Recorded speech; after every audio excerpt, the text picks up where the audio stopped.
I've got to ask you about something else as well. Now, obviously, some people say you did. Your dad says you didn't. Tell us the real story about... Oh, you can't. You know, this is part of the mystery about it. Oh, that's part of the mystery? Part of the mystery. My dad and I, we made a pact that we'll always tell different stories. Oh, is that right? Until we die.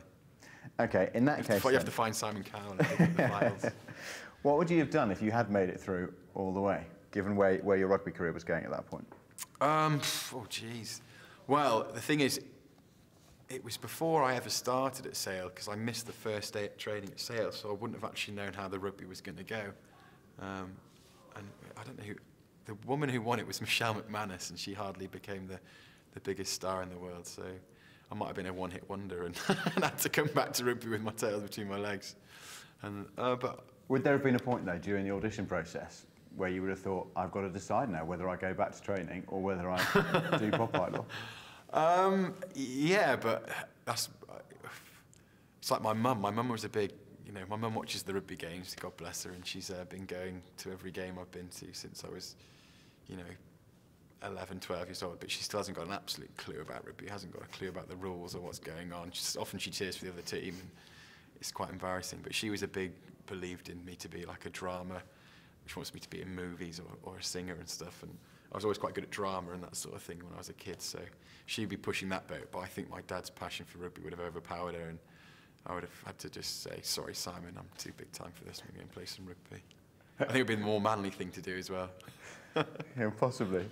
Well, you got into the pop industry sort of indirectly anyway. Yeah. Obviously you found Una the sort of same way that Posh found Bex. Was he an inspiration in your courting? Not at all. It was the randomest thing that's ever happened to me, because I'll tell you exactly where we were. We were sitting in Buddy's, in a Buddy's USA, burger bar, just inside Northampton, and I met Sporsy, who's my agent for Big Red, and he was just chit-chatting rubbish, just saying like, oh, and I'd broken up with a girlfriend before moving to Northampton. It had been 3 or 4 months, and he said, oh, have you got a girlfriend yet? And I was like, oh, no, I'm still playing the field, being Mr. Cool. And he said, oh, do you fancy anyone around Northampton? I was like, oh, no, not really. And then the chit-chat, we were just chit-chatting between us, and then it turned to this, oh, have you seen this new girl band that's out and about, the Saturdays? And I was like, oh, yeah, they're pretty tasty, Which one do you like? Oh, I like the red-egged Irish one. She's got a bit of, that's like sort of my kind of girl. And he's like, oh, right, really? And I was like, oh, what do you mean? He goes, well, a girl who works for us, Lou, is, friends with one of the girls who works for Maxim Martis, who were looking after the Saturdays at the time.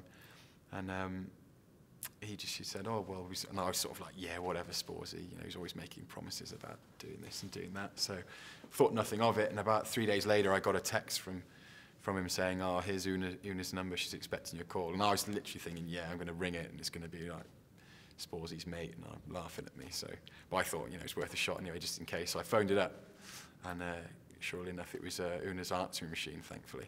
So I left a bit of a smooth answer machine, and she rang me back 15 minutes later, and that was the end of that.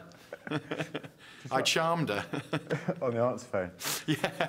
I was actually hoping it would be answer machine, because I thought it'd be a lot more, it'd be easy to talk to a voice machine rather than her answering saying, hi, I'm Ben, I think you expected my call, and then she'd be like, well, maybe not. I'd be like, oh, God.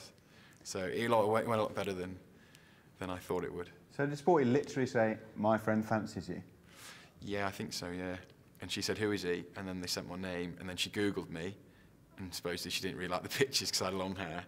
And then Lou sent some pictures across, and I was standing next to Sporsy at his birthday, and Sporsy's like 7 foot tall, so she thought I was like a jockey. So I wasn't really looking the best in the start off, but then she said she saw a few pictures on the internet that flattered me. So she shown a bit of interest, and then I managed to woo her, so to speak. And is that why you've cut the hair as well? Yeah, she won't let me grow it long again.